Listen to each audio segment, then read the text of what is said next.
So hi there everyone, this is Ishant Kumar Arora. Welcome back to my YouTube channel. In this video, we'll discuss about all the fractures of upper limb with specific names. जो word है eponym मतलब कोई ऐसे fracture जिनके कोई specific name है और वो नेम आए कहाँ से हैं। कोई ऐसा साइंटिस्ट जिसने एक पर्टिकुलर टाइप के फ्रैक्चर को डिस्कवर किया उसने उस फ्रैक्चर को अपने नाम पे आगे रख दिया। ठीक है, like your Rolando fracture, Galeazzi fracture, ठीक है, मेलगेनी फ्रैक्चर। सो ये सब फ्रैक्चर्स जो हैं ये एक पर्टिकुलर साइंटिस्ट के नाम पे रखे गए हैं। तो इन वाले फ्रैक्चर जिनके कुछ स्पेसिफिक नेम्स होते हैं इनको बोला जाता है फ्रैक्चर विद एपोनिम्स या फिर नेम फ्रैक्चर। इन फ्रैक्चर से आपके पीजी एंट्रेंस में बहुत ज्यादा मेजर क्वेश्चंस आते हैं जो कि आपके उनके स्पेशल कॉम्प्लिकेशन जो एक पर्टिकुलर टाइप के फ्रैक्चर से एसोसिएटेड होते हैं या फिर उनका कोज या फिर उनके टाइप्स के बेस पे। तो इस रिवीजन वीडियो में हम कंप्लीटली जितने भी अपर लिम्ब के एपोनिम वाले मतलब नेम फ्रैक्चर हैं उनके बारे में डिस्कस करेंगे, कैसे वो इंजरी होती है उसकी वजह से फ्रैक्चर कोज होता है, दूसरा कितने टाइप्स होते हैं, कैसे ट्रीटमेंट होता है उनका, कि कंजर्वेटिव ट्रीटमेंट ज्यादा बेटर होता है उनका या फिर और दूसरा कॉम्प्लिकेशन क्या क्या आ सकती है। हम डिस्कस करेंगे प्राइम कॉम्प्लिकेशन के बारे में जो कि उस पर्टिकुलर फ्रैक्चर से एसोसिएटेड हो सकती है। नेक्स्ट, अब हमारे पास बात करते हैं कि फ्रैक्चर होता क्या है। फ्रैक्चर की सिंपल सी डेफिनेशन ये कहती है कि fracture is defined as the break in the continuity of a bone. जब एक बोन की कंटिन्यूटी मतलब पूरी बोन है रिजिड, उसकी कंटिन्यूटी जो है उसकी कॉर्टेक्स की कंटिन्यूटी है, अगर उसमें कहीं पे ब्रेक आएगा उस चीज को हम बोलते हैं फ्रैक्चर। अब उससे आगे वीडियो में बढ़ने से पहले हमारे पास दो चीजें क्लियर होनी चाहिए कि रिडक्शन और फ्रैक्चर डिसीज दो ऐसे टर्म है जिनका मैं बार बार यूज करूंगा।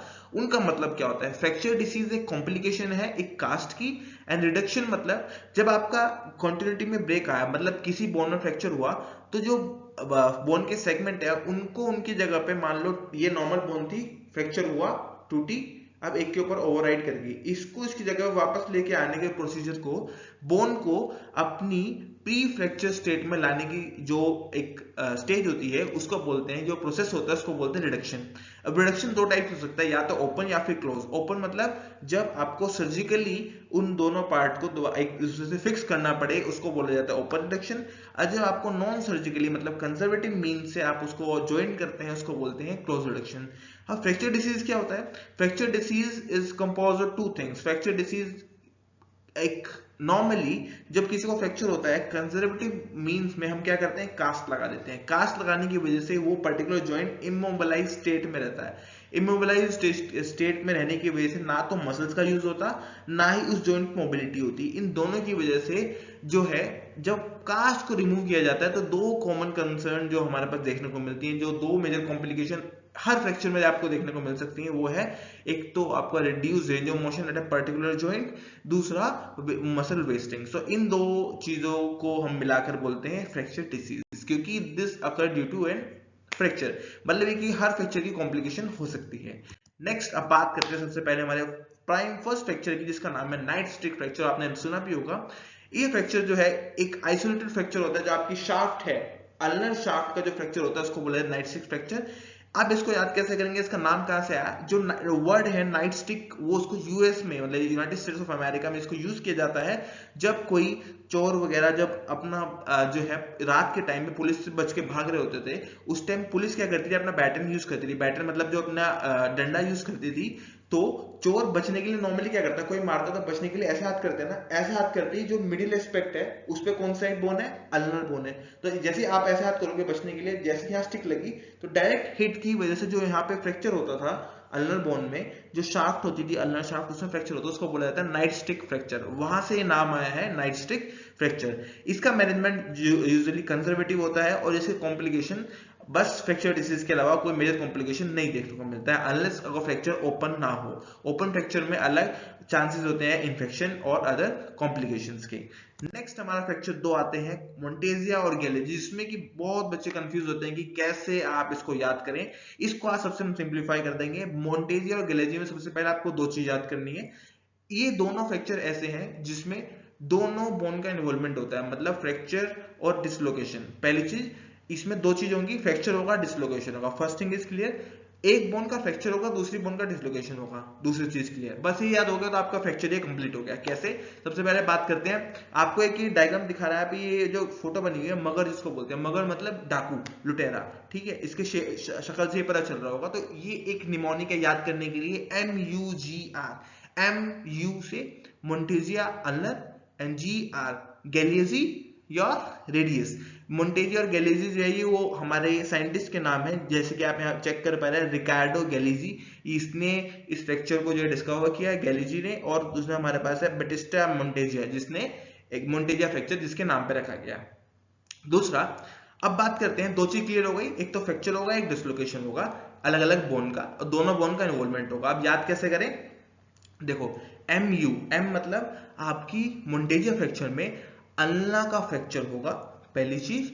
और आप याद कैसे करना है कि अल्ना ही होगा। MU मान लो आप भूल भी गए तो दूसरा एक चीज हो सकती है, M से मीडियल बोन कौन सी है आपकी? अल्ना।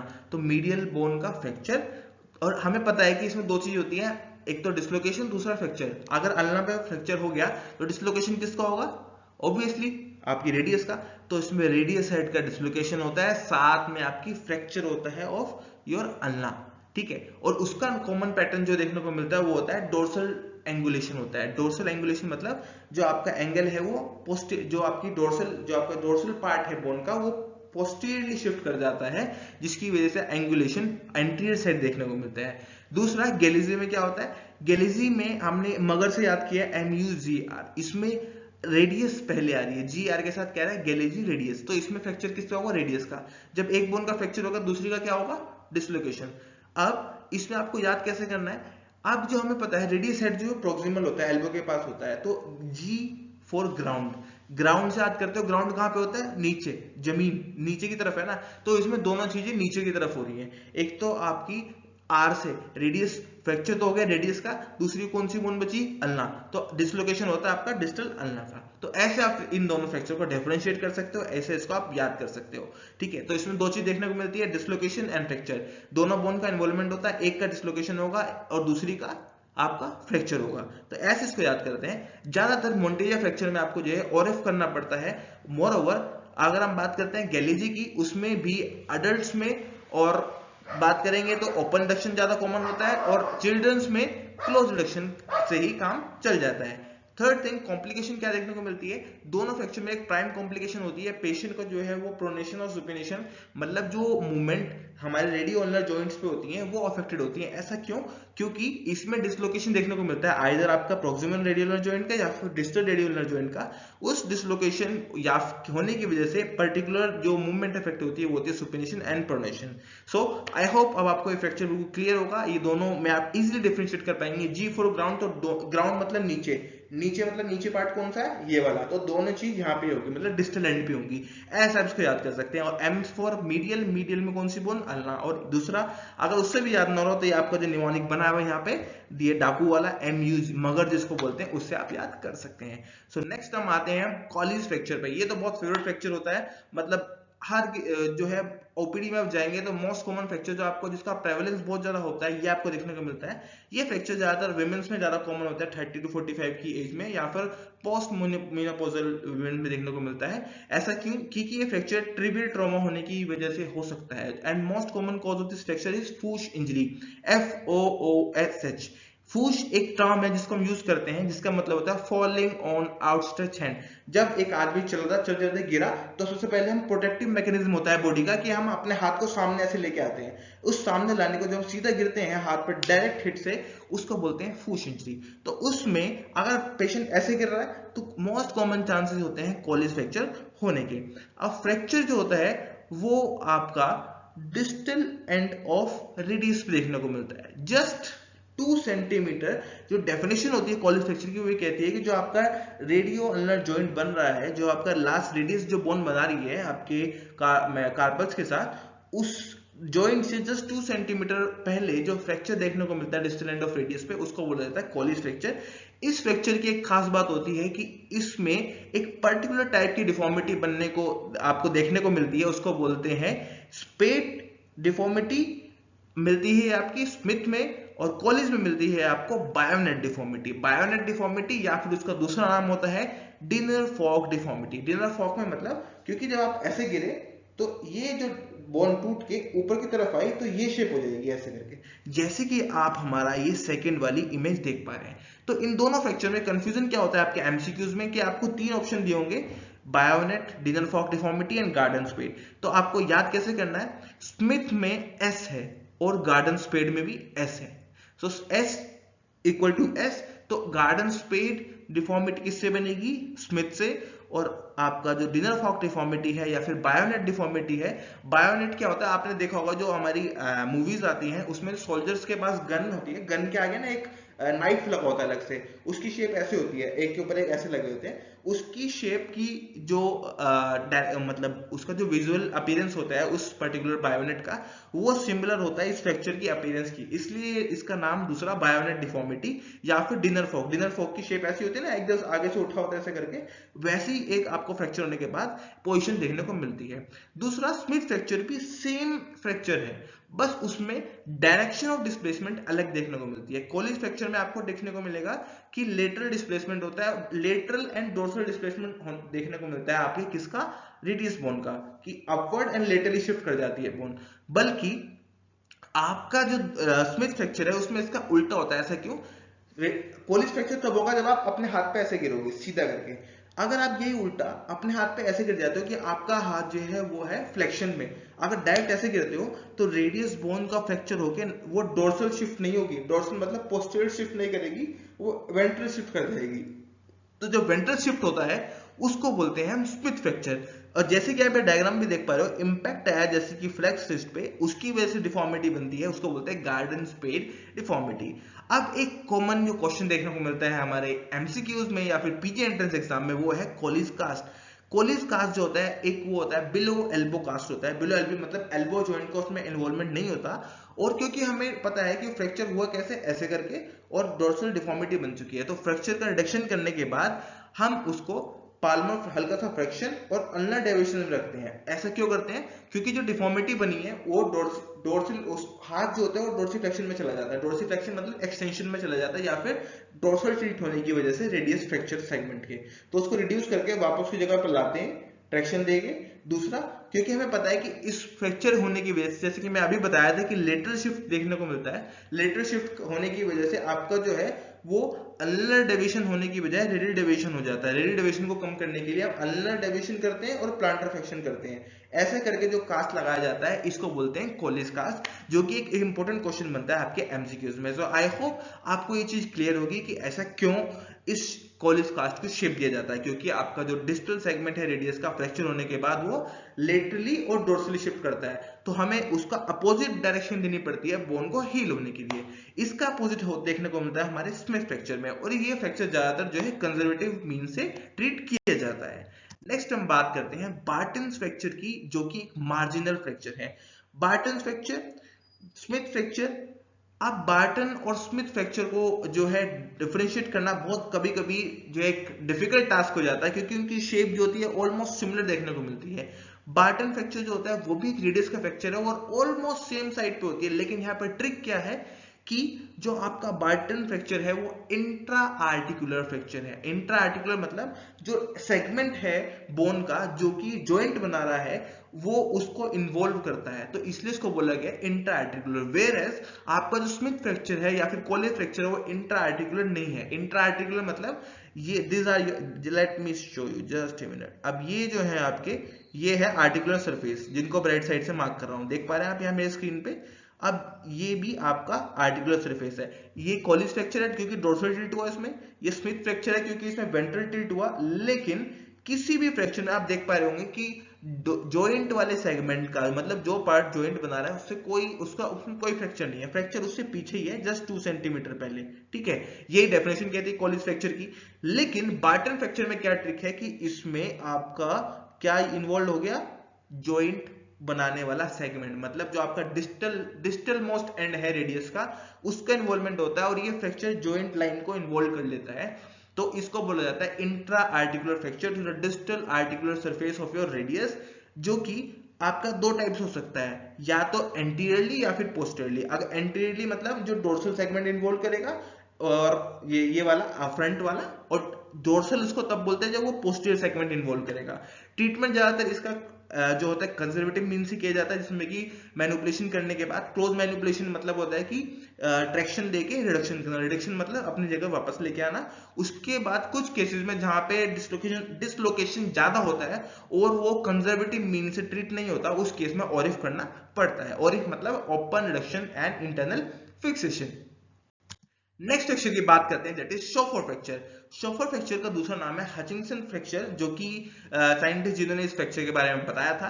ये एक ऐसा इंट्रा आर्टिकुलर फ्रैक्चर है जो कि सेम रेडियस में ही हो रहा है। फिर से ट्रिक इन चारों फ्रैक्चर में ट्रिक होती है कि आपको हल्का सा बस एक याद करना होता है कि उनके बीच में डिफरेंस क्या है। पहली चीज, कॉलेज एंड स्मिथ कहां पे हो रहे हैं? 2 सेंटीमीटर डिस्टल आर्टिकुलर सरफेस से पहले। आर्टिकुलर सरफेस कौन सा सरफेस? जो कि जॉइंट बना रहा है, उससे 2 सेंटीमीटर पहले जो फ्रैक्चर हो रहे हैं कौन कौन से? कॉलिज अगर डोर्सल टिल्ट है, और स्मिथ अगर वेंट्रल टिल्ट है। पहली चीज क्लियर। बार्टन फ्रैक्चर कहां होता है? आपका इंट्रा आर्टिकुलर फ्रैक्चर होता है, जो कि वेंट्रल साइड पे हो सकता है या डोर्सल साइड पे हो सकता है, वो आर्टिकुलर सरफेस को इन्वॉल्व कर रहा है। ये हो गया आपका तीसरा फ्रैक्चर। चौथा फ्रैक्चर आया हमारा शॉफर फ्रैक्चर। शॉफर फ्रैक्चर क्या फ्रैक्चर होता है? जो पहले गाड़ियां आती थी, जैसे कि आप देख पा रहे हैं, ये जो आदमी है, जैसे जनरेटर नहीं होते आजकल जो रियल टाइम जनरेटर यूज करते हैं, उसमें हम उसको जो है पेडल को हमें रोटेट करना होता है। तो कभी कभी एक फिनोमेना होता है बैकिंग, मतलब जो अटकने की वजह से जो आपका जो रोटेटर होता है, उसको जब जैसे हम रोटेट करते हैं एक साइड पे, वो एकदम से अटक के वापस जो है किक बैक करता है। उस वापस जो किक बैक करने की वजह से जो रिबाउंड फोर्स लगती है हमारे रेडियस पे आके, उसकी वजह से जो आपका स्टाइलॉइड प्रोसेस होता है, उसका फ्रैक्चर देखने को मिलता है। जब भी ओब्लिक फ्रैक्चर एक इंट्रा, क्योंकि स्टाइलॉइड प्रोसेस भी आपका जो है आर्टिकुलर सरफेस में हेल्प कर रहा है, तो जब भी आपको एक इंट्रा आर्टिकुलर फ्रैक्चर जो कि स्टाइलॉइड प्रोसेस को इन्वॉल्व कर रहा होगा, स्टाइलॉइड प्रोसेस मतलब ये जो आप अपने हाथ में फील करते हैं यहाँ पे एज पे, ये अलग से आपको एक उठा हुआ पार्ट फील होगा जस्ट रेडियस के एंड पे, इसको बोलते हैं स्टाइलॉइड प्रोसेस। इसका जो फ्रैक्चर होगा तो इसको बोलेंगे हम शॉफर फ्रैक्चर। इसका कॉमन कॉज होता है जनरेटर को रोटेट करने थे, एकदम से उसने रिबाउंड करा बैक, और वो झटके से अपने जब आके हाथ पे ऐसे लगा, तो आपका हाथ सडन जाता है किस पोजिशन में?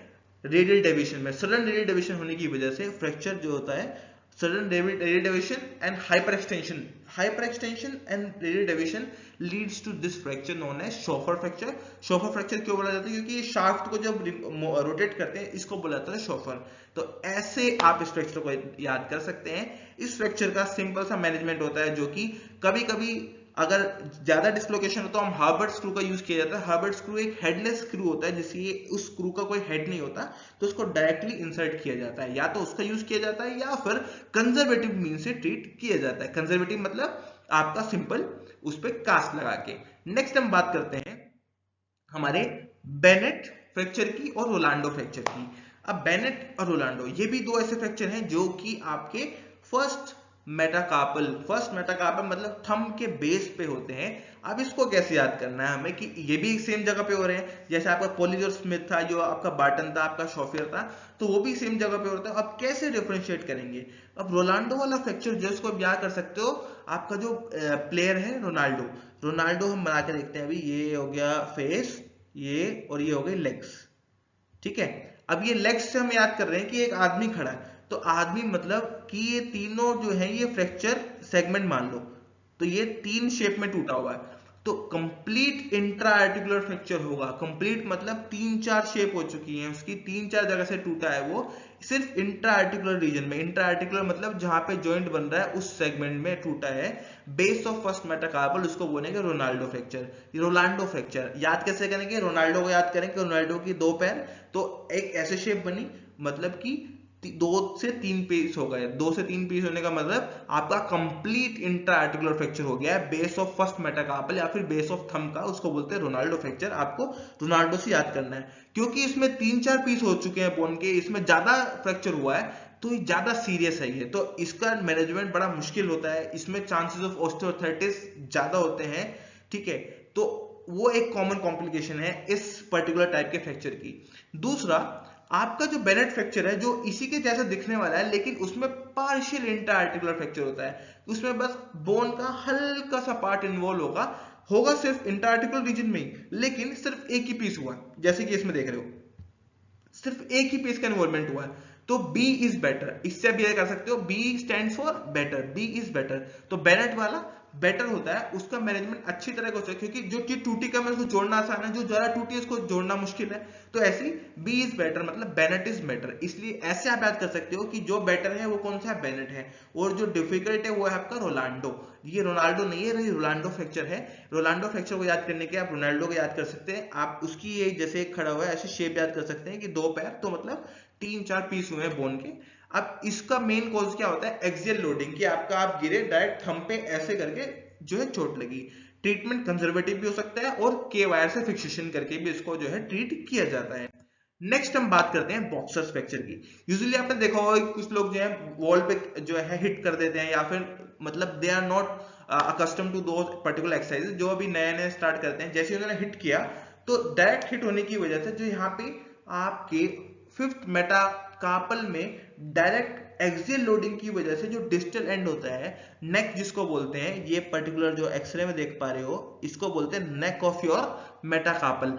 इस डायरेक्ट इनफोर्स की वजह से ये बोन, जैसे ये डायग्राम है, आपका वेंट्रली शिफ्ट कर जाती है, मतलब इसका वेंट्रली डिस्प्लेसमेंट हो जाता है। वेंट्रली डिस्प्लेसमेंट होने की वजह से, क्योंकि डायरेक्ट फोर्स लगी और हाथ ऐसे टक नीचे गया, उस फ्रैक्चर को बोलते हैं बॉक्सर्स फ्रैक्चर, जो कि आपका फिफ्थ कौन सी मेटाकार्पल को इन्वॉल्व करता है। इसको याद कैसे करना है, जब आपको बॉक्सिंग पंच करना होता है तो आपको अपनी पांचों की पांचों जो फिंगर्स है, 4 फिंगर्स एंड थंब, इसको ऐसे फिस्ट बनानी होती है। फिस्ट बनाने के लिए आपको 5 का इन्वॉल्वमेंट चाहिए। तो ऐसे याद करते हो कि जब आप हिट करते हो तो 5 मतलब फिफ्थ मेटाकार्पल का इन्वॉल्वमेंट होता है। इस वाले फ्रैक्चर का ट्रीटमेंट पे डिपेंड करता है। अगर ये डिसलोकेटेड ज्यादा है तो उस केस में हम इसको कंजर्वेटिव मीन से ट्रीट नहीं करते हैं, बल्कि इसमें परक्यूटेनियस नेलिंग या फिर के वायर का फिक्सेशन से इसको जो है ट्रीट किया जाता है। अगर वो फ्रैक्चर डिस्प्लेस नहीं है तो उसमें कंजर्वेटिवली कास्ट के थ्रू फिक्सेट किया जाता है।